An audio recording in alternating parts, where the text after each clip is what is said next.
Look, nothing mattered more to Dad than family. And if having the funeral now makes us safer, especially Joss and the little girls, then he'd be all for it. So am I. What about the other kids? I know they have questions. Well, Dante's a little distracted ever since, he got stabbed with that loaded syringe, so I talked to Chrissy, though. Does she object? No, not at all. She knows that you and Dad are married. He loved you and he trusted you, so she supports your decision. I know it's the right choice.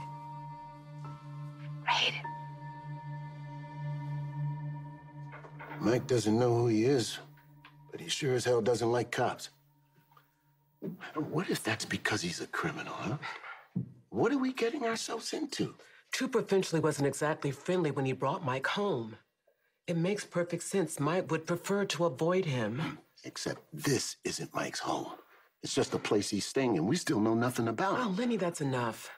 Hasn't Mike already proven to us he's a good guy?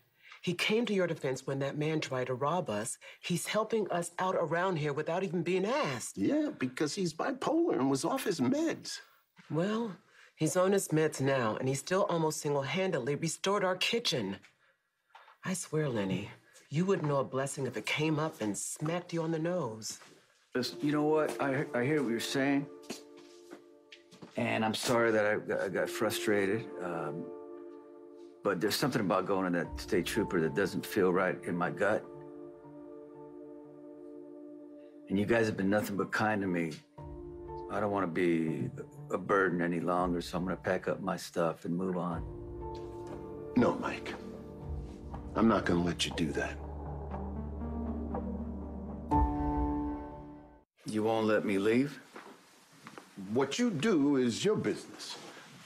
But I'm not the kind of man to let you run off without being properly compensated for all the hard work you've done around here. You don't owe me anything. The way you've taken me in and provided for me. Food, place to stay. If anything, I owe you guys. I don't want to be a burden. Who said anything about being a burden? There's not much money. But there's plenty that needs doing around here, as you've noticed. As long as you're willing to work hard, you'd be doing us the favor.